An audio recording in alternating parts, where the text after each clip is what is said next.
우리 옆에 분에게 이렇게 축복하겠습니다. 예수님 안에서 잘 되십시오. 한 번 더 인사합시다. 당신이 잘 되어야 저도 잘 됩니다. 오늘도 말씀 안에 은혜가 넘치는 시간 되기를 원합니다. 우리는 지난주 아브라함이 하나님의 말씀에 붙들리는 순간부터 그의 인생이, 그의 삶이 완전히 달라지기 시작했다는 것을 살펴보았습니다.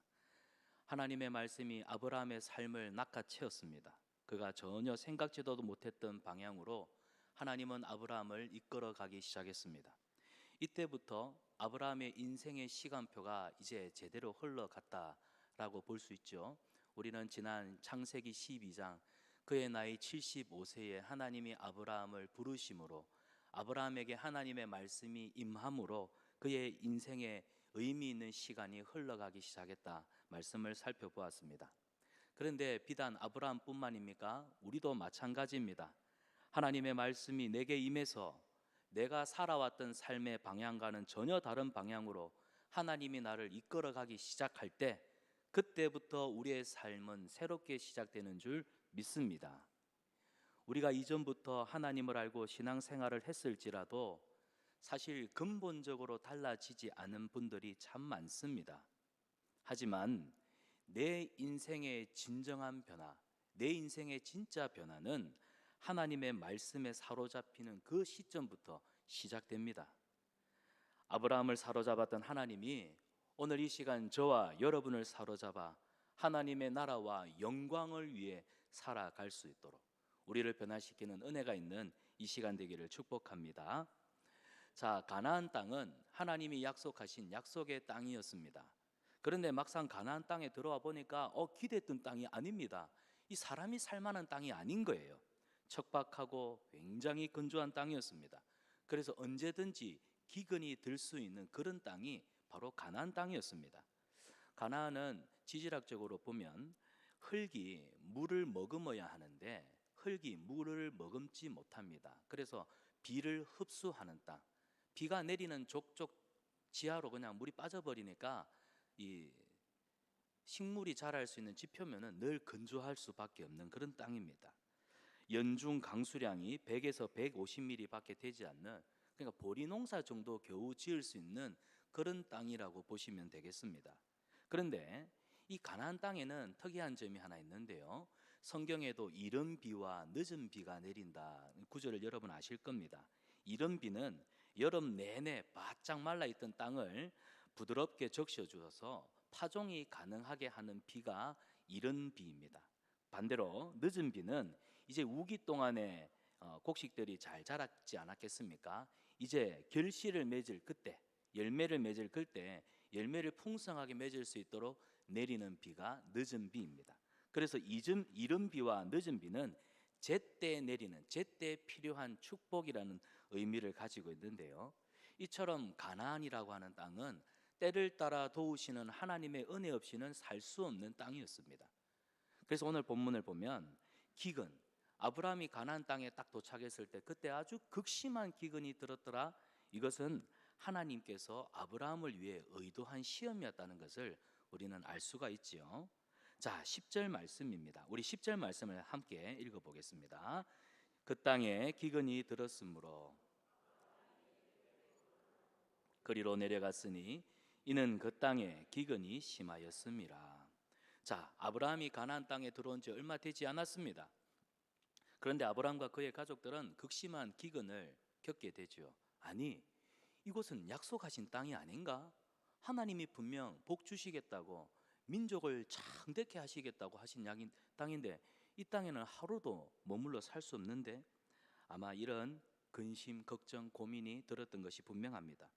우리도 마찬가지입니다. 신앙생활하면서 어려움이 찾아오면 이런 고민을 하지요.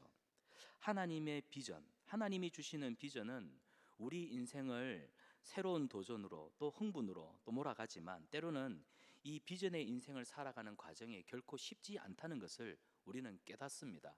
왜냐하면 오늘 본문을 보십시오. 하나님과 함께하는 이 믿음의 삶의 시작부터 시련의 골짜기, 어둠의 골짜기가 찾아오기 때문입니다. 아브라함도 예외는 아니었습니다. 약속의 땅에 오자마자 기근이 찾아왔습니다. 하지만 약속의 땅에도 얼마든지 기근이 찾아올 수 있다. 우리 믿음의 삶에도 얼마든지 고난은 있다. 이 사실을 전제로 깔아야 합니다. 이유는 아브라함의 이 믿음의 여정을 시작하게 하신 분이 누구입니까? 하나님입니다.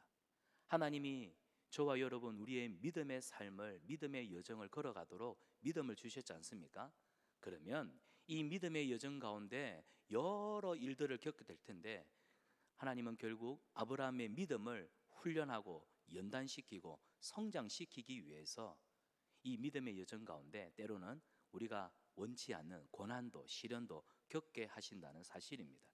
그래서 사랑하는 성도 여러분, 우리의 믿음의 여정과 함께 기근도 있다, 고난도 있다는 이 사실을 인정하십시오.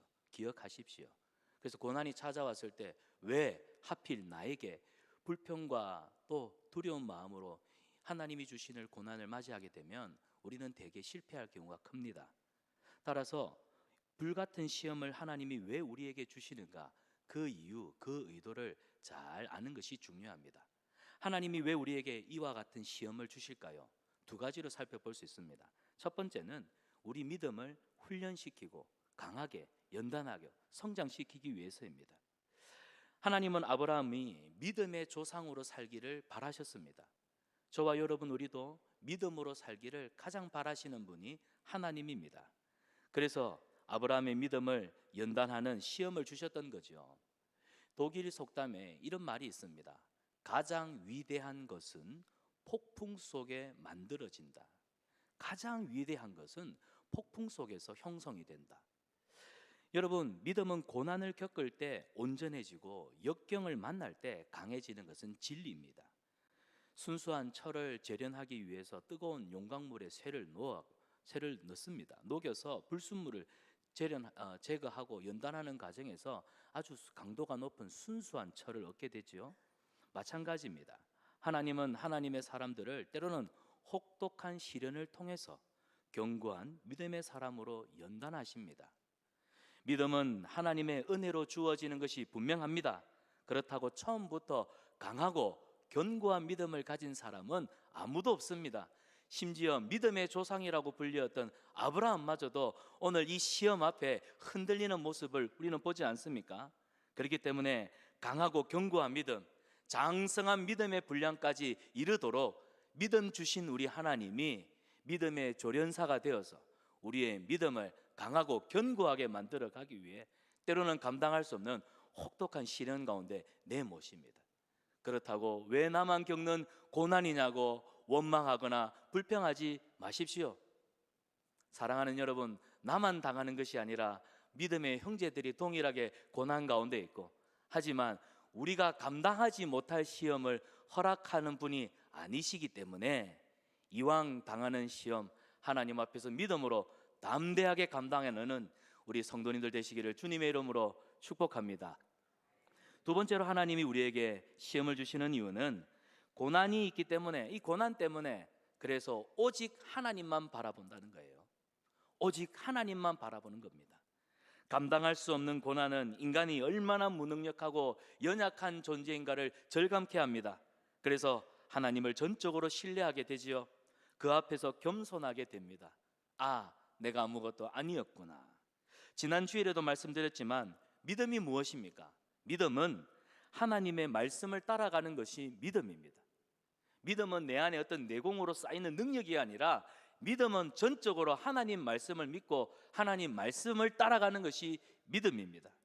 내 상식이나 경험에 의존하지 않습니다. 오직 하나님의 말씀을 붙잡는 게 그게 믿음입니다. 그래서 하나님의 말씀을 얼마나 순수하게, 얼마나 강도 높게 그것을 꽉 붙잡고 있는가, 그게 진짜 믿음이지 10년, 20년, 30년 신앙생활 했다고 내공처럼 쌓인 것이 믿음이 아니라는 사실.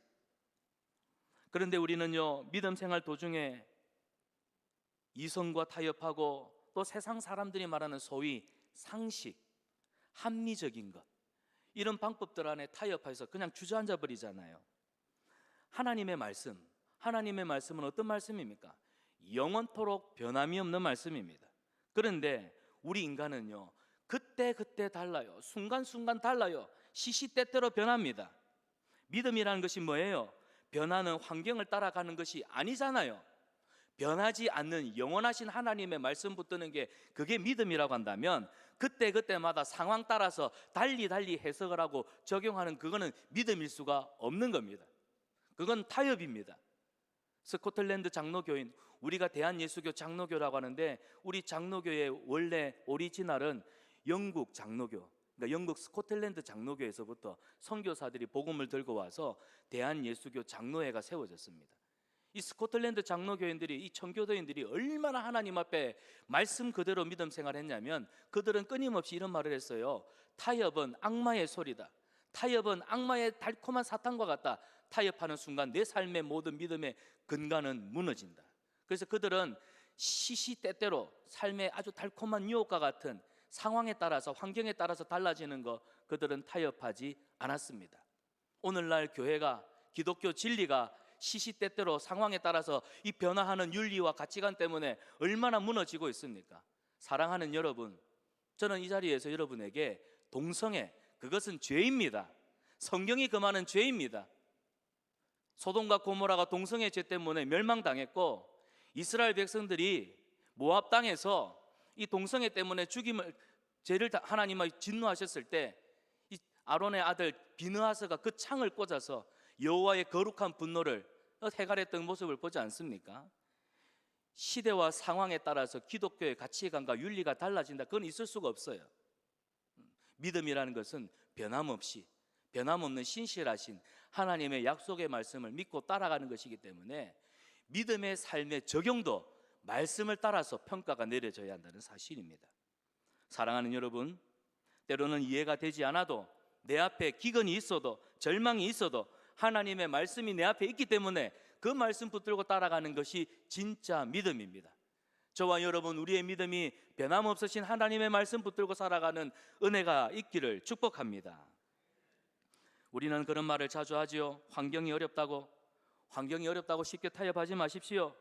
고난이 온다고 해서 쉽게 돌아갈 생각은 아예 처음부터 버리시기 바랍니다. 아브라함은 하나님의 말씀을 들었지만 위기에 부딪히니까 너무 급한 나머지 순간 타협하고 말지 않습니까? 믿음이 단단하지 못했던 겁니다. 애굽으로 잠깐 피신하자. 여기서는 못 살겠다. 잠깐 피신하자. 그런데 여러분, 이게 하나님의 말씀일까요? 아닙니다. 결국 가나안을 떠나 애굽에 내려감으로 아브라함은 두 가지를 잃어버렸어요. 첫 번째, 하나님을 잃어버렸습니다. 두 번째는요, 믿음을 잃어버립니다. 여러분, 불순종하면 하나님과 믿음을 잃어버리는 겁니다. 때로는 하나님이 허락하시는 불같은 시험이 우리 가운데 있다 할지라도 믿음으로 감당하십시오. 믿음으로 감당하면 하나님이 저와 여러분, 우리의 믿음을 온전하게 연단시키고 성장시켜 주실 줄 믿습니다. 좀 더 쉽고 좀 더 편한 길 선택하고 싶은 그 유혹이 알싸히 찾아올 때 아브라함처럼 쉽고 편한 길을 선택하면 결국 하나님을 버리고 믿음을 버리는 결과를 낳게 됩니다. 그렇기 때문에 믿음을 가지고 힘들어도 정면으로 돌파할 수 있는 사람이 되어야 합니다. 자, 그러면 오늘 우리는 아브라함을 통해서 우리가 믿음을 가지지 않을 때, 우리가 믿음 없이 어떤 선택을 하고 결정을 내릴 때 어떤 일이 일어나는가를 한번 살펴보겠습니다. 여러분, 불안한 마음, 두려운 마음, 나쁘고 불길한 생각들, 결국 이 모든 것들이 우리가 믿음으로 결정하지 않을 때 따라오는 것들입니다. 그것이 오늘 11절과 12절에 기록되어 있습니다. 자, 11절과 12절을 보면 그의 아내 사레에게 말하되 내가 알기에 그대는 아리따운 여인이라 애굽 사람이 그대를 볼 때에 이르기를 이는 그의 아내라 하여 나는 죽이고 그대는 살리리니 원하건대 그대는 나의 누이라 하라. 그러면 내가 그대로 말미암아 안전하고 내 목숨이 그대로 말미암아 보존되리라 하니라. 여러분, 아브라함은 참 팔불출인 것 같아요. 65세 할머니가 아름다울 수가 있지요. 사랑하는 우리 남편분들께 권면합니다. 여러분의 아내가 아브라함처럼 65세에도 여전히 아름다운 여인이라 그렇게 보이기를 축복합니다. 여러분, 사실 65세의 사례가 이렇게 예뻐 보인다는 것은 생물학적으로는 불가능합니다. 그래서 성경학자들이 도대체 65세 할머니를 보고, 환갑이 훌쩍 넘은 할머니를 보고 아름답다, 그리고 애굽 사람들도 이 사라를 보고 아름답게 여겼다, 이게 도대체 뭔가 연구를 하고 조사한 결과들이 신학적으로는 가장 객관적인 두 가지가 있는데, 첫 번째는 이 애굽 사람들은 함의 족속들입니다. 피부가 새카만 흑인들이죠. 그러니까 그들 눈에는 이렇게 동양이나 백인들처럼 셈족 계열 아닙니까? 피부가 하얀 사람들이 상대적으로 예뻐 보이고 멋있어 보일 수 있다, 그런 뜻이고요. 그 다음에 이 생물학적으로 피부가 탱탱하고 막 이렇게 젊어 보여서 어떤 아름다움보다는, 사례가 나이가 65세이지만 이 사례라고 하는 이름의 뜻이 우아하다, 아름답다, 그래서 왕비다, 왕비, 이런 아주 노블리스하다, 이런 뜻을 가지고 있거든요. 그래서 아마 사례의 외적인 모습이 굉장히 우아했기 때문에 오늘 성경에도, 그리고 애굽 사람들 눈에도 그렇게 보이지 않았을까 조심스럽게 추정을 합니다. 하여튼 사례가 아름다웠던 것은 성경에도 아름다웠다 하기 때문에 오늘 본문은 그대로 보면서 넘어가겠습니다. 자, 아브라함이 하나님의 말씀에 순종하지 않으니까 이제 어떤 방식으로, 자기 방식으로 일을 결정하는데요, 불안이 커집니다. 애굽에 내려가면 내려갈수록 먹고 살기 위해서 애굽으로 내려갔는데, 그러면 야, 애굽이 가까우면 마음이 기뻐야 되지 않겠습니까? 여기서는 이제 우리가 좀 살겠다 해야 되는데, 애굽에 가면 갈수록 더 불안해집니다. 불안이 커지기 시작하니까 보는 시각이 달라지지요. 어떻게 달라집니까? 자기 아내의 아름다움 때문에 잘못하면 내가 죽겠다는 생각이 드는 겁니다. 참고로 불안한 마음이 있으면 세상 사람들이 모두 도둑놈처럼 보입니다. 하지만 내 안에 믿음이 있으면 사람들이 다 사랑스러워 보입니다. 여러분 옆 사람을 한번 보십시오. 도둑놈처럼 보입니까? 사랑스러워 보입니까? 하나님의 말씀 없이 애국으로 내려간 길, 결국 아브라함 마음속에는 믿음 대신에 불안으로 가득 차 있었습니다. 그래서 불안한 마음에 자기 아내마저 다르게 보였던 것이죠.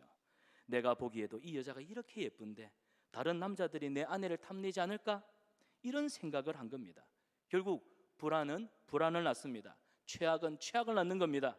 자기 아내가 예쁘다는 것이 발단이 되어서 다른 남자가 내 아내를 데려갈 것이 불안했죠. 또 그것 때문에 내 아내를 데려가기 위해서 나를 죽이겠지, 이런 극단적인 생각까지 내몰리게 된 겁니다. 이런 불길한 상상력이 아브라함의 머릿속에, 마음속에 꽉 지배하기 시작했어요. 그런데 여러분, 한번 이런 아브라함의 모습을 보십시오. 좀 어처구니 없지 않습니까? 이런 생각할 수 있지만 실제로 일어나지 않을 일인데, 아브라함은 자기 마음속으로 이런 불안을 그래서 떨고 있는 겁니다. 떨고 있는 거예요. 대부분의 사람들이 이렇게 살아갑니다. 이 사람의 심리를, 사람의 마음을 연구하는 학자들에 의하면 많은 사람들이 자신의 일생 가운데 83% 미래에 일어나지 않을 어떤 일, 그러니까 불안한 일을 미리 지레 극대화하고 염려해서 사람들이 불안함 속에, 두려움 속에 살아간다고 합니다. 일어나지 않을 일을 미리 걱정하는 거죠. 그런 염려가 사람들이 걱정하고 염려하는 일의 대부분인데 그게 한 80%가 넘는다고 해요. 사랑하는 여러분, 미래, 내일의 일, 미래는 여러분에게 축복일 수도 있고 반대로 저주일 수 있습니다.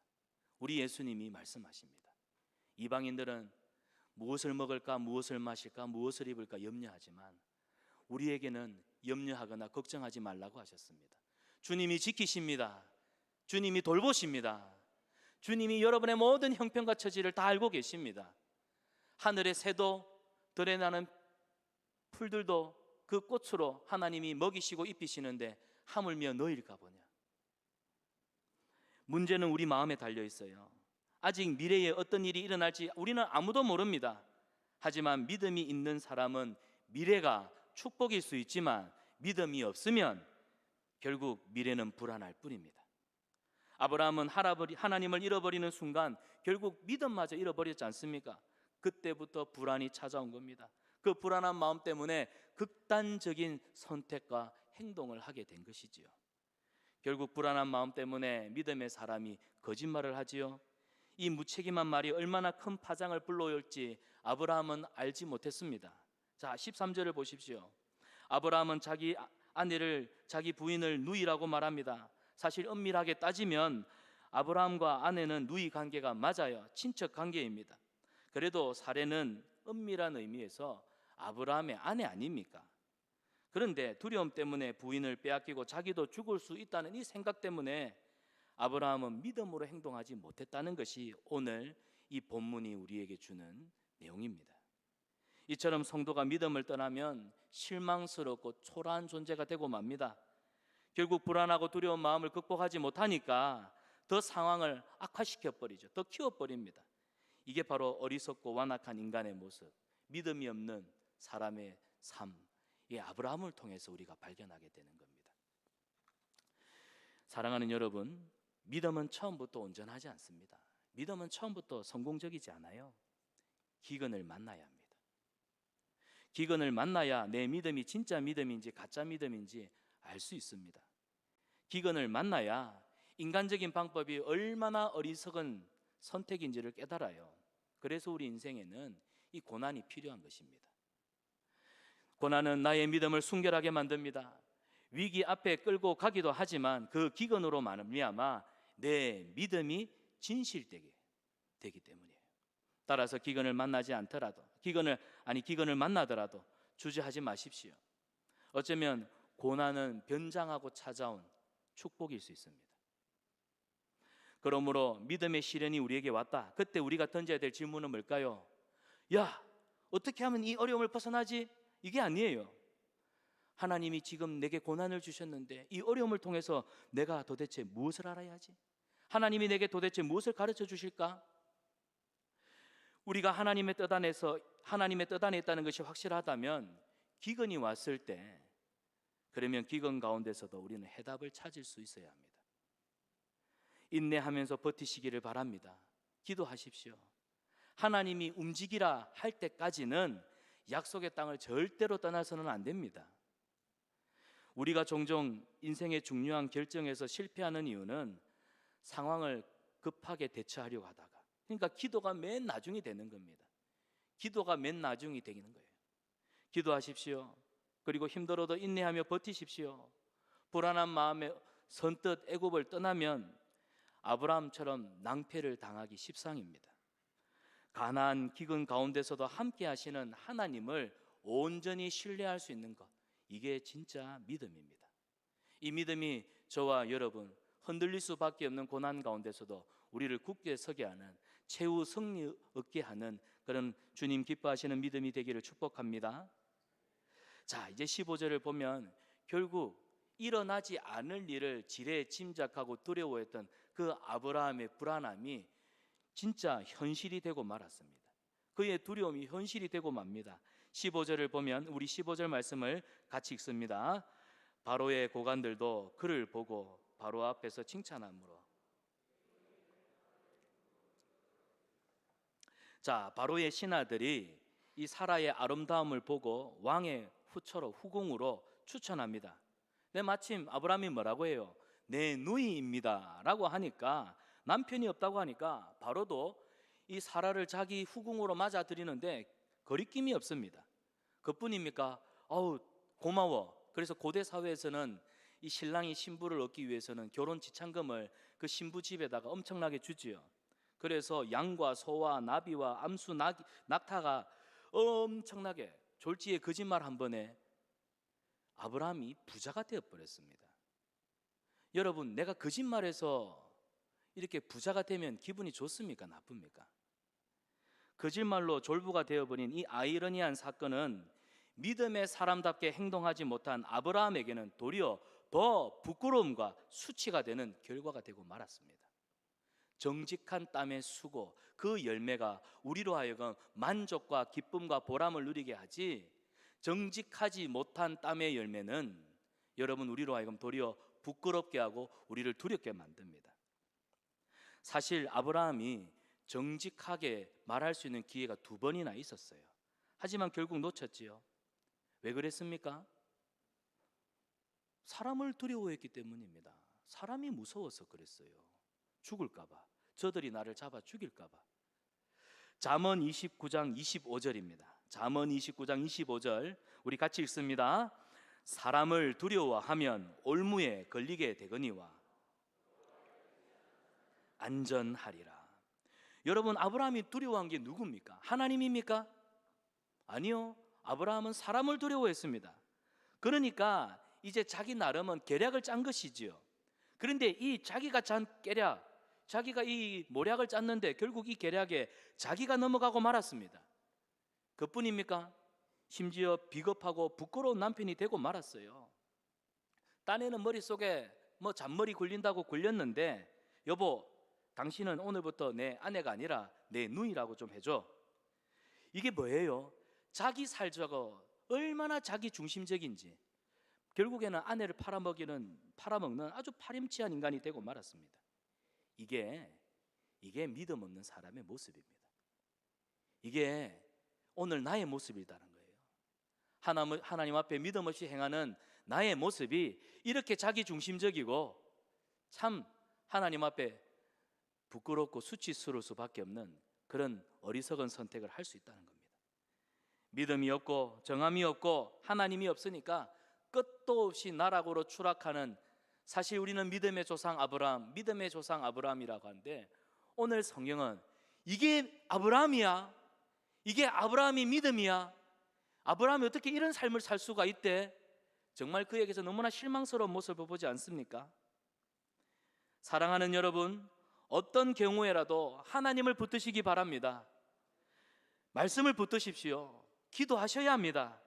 그렇게 하지 않으면, 내가 아브라함처럼 믿음으로 살지 않으면 믿음으로 살지 않은 삶에 대한 청구서가 반드시 날아올 겁니다. 그 결과는 비참해요. 그 결과는 부끄럽습니다. 아브라함은 실패를 하고 낭패를 보았지만 여러분, 은혜가 바로 이겁니다. 아브라함이 하나님 앞에 믿음대로 살지 못했어요. 얼마나 부끄럽습니까? 그런데 하나님이 그 행위대로 그를 평가하거나 행위대로 하나님이 보답하시지 않고, 아브라함은 실패하고 낭패를 보는 인생이었음에도 불구하고 하나님이 아브라함을 포기하지 않으셨다는 것, 이게 은혜입니다. 우리 지난 한 주간의 삶을 돌아보십시오. 믿음으로 살겠노라고 늘 노력하지만 얼마나 우리는 상황 앞에, 내 앞에 놓여있는 삶의 문제 앞에 쉽게 타협하며 살아왔습니다. 그래서 주일날 예배 드리러 나오는 자리에 풀이 죽어 있어요. 예배의 감격이, 예배에 대한 소망함이 있어야 되는데, 지난 한 주간의 삶에 우리가 그냥 넘어지고 실패하고 무기력해진 상태에서 예배에 나오니까 예배에 대한 기대감이 없는 겁니다. 그런데 하나님이 참 놀랍죠. 그럼에도 불구하고 우리를 사랑하시기 때문에 우리를 불러주시고, 오늘 이 시간 찬양과 기도와 말씀과 성도의 교제를 통하여 우리의 영혼을 다시 솟게 하시는 것, 이게 은혜입니다. 그래서 우리 성도들이 끝까지, 물론 내 자신을 보면 답이 안 나옵니다. 노답입니다. 그런데도 우리가 끝까지 포기하지 말아야 될 게 뭐냐면, 예배의 자리 포기하지 마세요. 하나님 앞에 기도하는 일 포기하지 마세요. 하나님의 말씀을 듣고 하나님의 말씀을 읽는 일, 여러분, 내가 이런 삶을 살고도 믿음 생활한다고? 하지만 억지로라도 갖다 놓으십시오. 갖다 놓으면 하나님이 그때 우리를 변화시키십니다. 내가 나를 변화시키는 것이 아니라 살아계신 우리 하나님이 그 은혜의 역사로 저와 여러분, 우리의 심령을 변화시키시는 줄 믿습니다. 여러분의 자녀들이 지금 믿음 생활하지 않고 있습니까? 여러분의 자녀들이 믿음을 떠나서 여러분의 마음을 불안하게 하고 있습니까?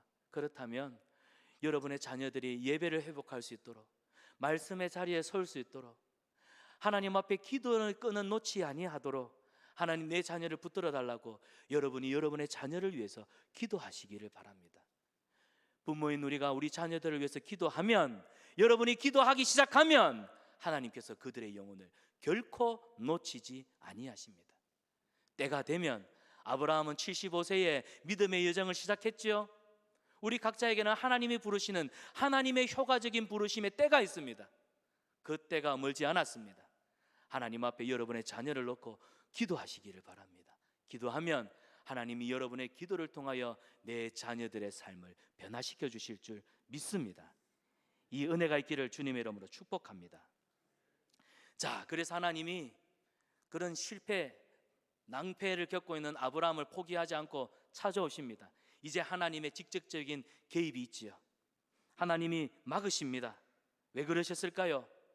이유는 한 가지입니다. 하나님이 아브라함에게 하셨던 그 약속. 하나님은 약속에 신실하신 분이십니다. 여러분, 우리가 왜 언약의 자녀라고 합니까?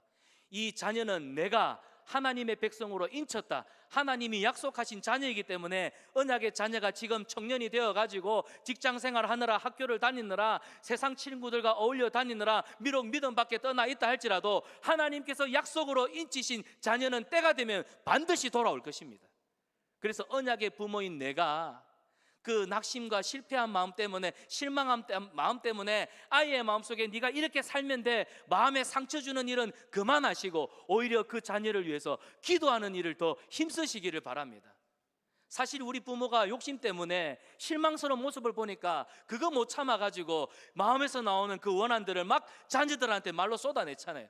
그게 아이들의 마음에 상처가 되는 겁니다. 오히려 믿음이 없어서 내 실망감에 나오는 그 상처로 말로 쏟아내는 어리석은 자가 되기보다는 자녀 앞에서는 오히려 축복해 주십시오. 난 너 믿어. 너는 하나님의 백성이야. 너는 반드시 하나님을 예배하게 되어 있어. 하나님은 실망하지 않으셔. 널 사랑하셔. 그렇게만 말하세요. 그리고는 아이에게 하고 싶었던 말은 하나님 앞에 나와서 눈물로 기도하십시오. 그리하면 여러분의 자녀들, 내 가정이 주님께로 돌아오는 놀라운 은혜의 역사가 있을 줄 믿습니다. 약속에 신실하신 하나님이십니다. 아브라함에게 내 민족, 내 후손을 통하여 땅의 모든 민족이 복을 받게 될 것이다, 너는 복의 근원이다, 이 약속을 하신 하나님이세요. 그래서 그 약속 때문에 비록 아브라함이 믿음의 삶에서는 실패했지만 하나님이 직접 개입하셔서 그를 지키십니다. 아브라함의 허리에서 난 후손 예수 그리스도 메시아가 태어나야 되기 때문에 하나님은 연약하고 부족하지만 그를 보호하고 지켜주셨던 거예요. 사랑하는 여러분, 오늘 우리가 이 자리에 앉아 있는 것은 내가 잘나서가 아닙니다. 우리도 돌아보면 얼마나 부끄러운 일, 부끄러운 선택 많이 하지 않았습니까? 처음부터 애굽으로 내려가지 않았더라면 일어나지 않았을 수많은 일들, 사실 우리도 그런 어리석은 선택을 얼마나 많이 하며 살아갑니까? 첫 단추를 잘못 깨니까 일어나는 일들이에요. 돌아서서 후회하는 일들을 살아가고 있는 저와 여러분입니다. 그래서 우리 스스로를 그렇게 생각하지 않나요? IBM, 뭔 뜻인가 싶지요? IBM, 이미 베린 몸. 왜 자꾸 신앙생활 하는데 나는 과거에도 실패하고 오늘도 실패하고 내일도 실패할 그런 초라한 인생이니까 기도 한들 뭐하리요, 예배 한들 뭐하리요, 내 꼬라지가 참 가증스럽구나. 그건 하나님이 기뻐하시는 건 아니에요. 하나님은 우리의 행위를 보고 구원하시는 것이 아니라 하나님의 그 넘치는 은혜와 사랑으로 우리를 예쁘게 여기시고 우리를 사랑하셔서 구원을 베풀어 주셨기 때문에 우리 몸에 온갖 죄의 흙먼지로 뒤집어 썼다 할지라도 주님 앞에 나오면 오이야 내 새끼 털어주시고 빨아주시고 깨끗하게 씻겨주셔서 우리를 하나님의 자녀됨으로 회복시켜 주시는 그 하나님의 은혜. 여러분 100번 쓰러지고 1000번 쓰러지고 10,000번을 쓰러져도 주님 앞에 다시 돌아오는 용기, 하나님이 주시는 이 믿음의 용기를 가지고 주님 앞에 날마다 일어서시기를 축복합니다. 우리는 인과응보로 신앙생활을 하는 자들이 아니라 하나님의 전적인 은혜로 신앙생활하기 때문에 IBM 아닙니다. 오뚜기가 되십시오. 7번을 넘어져도 7번 쓰러져도 7번 일어나고 1000번이든 10,000번이든 끊임없이 일어나는, 좀 때로는 뻔뻔스러우시기를 바랍니다. 내가 이래 삶을 살았는데가 아니라 하나님 나의 부족함이 있음에도 불구하고 주님 앞에 나옵니다.